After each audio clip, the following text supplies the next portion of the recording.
Welcome to my YouTube channel Ramesh online. ప్రభుత్వంతో ఉద్యోగ సంఘాల చర్చలు సఫలం, త్వరలో విద్యా వాలంటీర్ల నియామకం. ఆ వివరాలు ఏంటో ఒకసారి ఈ వీడియోలో చూసేద్దాం.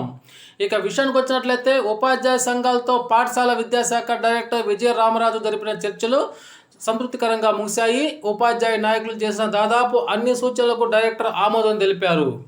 పని సర్దుబాటుకు కొత్త మార్గదర్శకాలు విడుదల చేసి సర్దుబాటు చేపట్టనున్నట్లు చెప్పారు. ఉపాధ్యాయుల హేతుబద్ధీకరణ జీవో నెంబర్ 115 రద్దు చేసేందుకు అంగీకరించారు.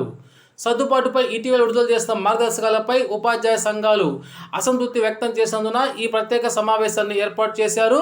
ఇక్కడ ఆమోదించిన అంశాలతో 2-3 రోజుల్లో కొత్త మార్గదర్శకాలు జారీ చేసి సర్దుబాటు చేపడతామని నాయకులైతే డైరెక్టర్కు హామీ ఇచ్చారు. ఈ చర్చలపై సంతృప్తిని వ్యక్తం చేశారు. ఇక యూపీ పాఠశాలల్లో 98 లోపు విద్యార్థులున్న పాఠశాలకు కూడా న్యాయం జరిగేలా కనీసం 5 పోస్టులు కేటాయిస్తామని డైరెక్టర్ హామీ ఇచ్చినట్లు వారు పేర్కొన్నారు.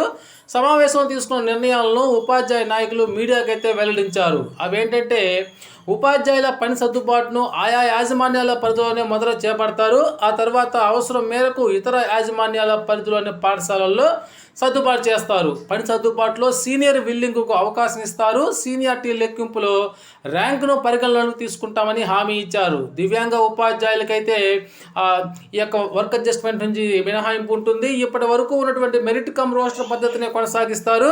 మండల విద్యాశాఖాధికారి స్థాయిలోనే సర్దుబాటు ప్రక్రియ కొనసాగుతుంది.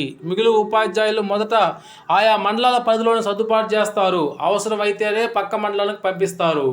ఎయిడెడ్ టీచర్ల విలీనమైనటువంటి తేదీనే సీనియారిటీగా పరిగణిస్తారు. కర్నూలు జిల్లాకు ఎక్కువ అవసరం ఉన్నందున ప్రత్యేకంగా విద్యా వాలంటీర్లు నియమించే అవకాశం ఉంది.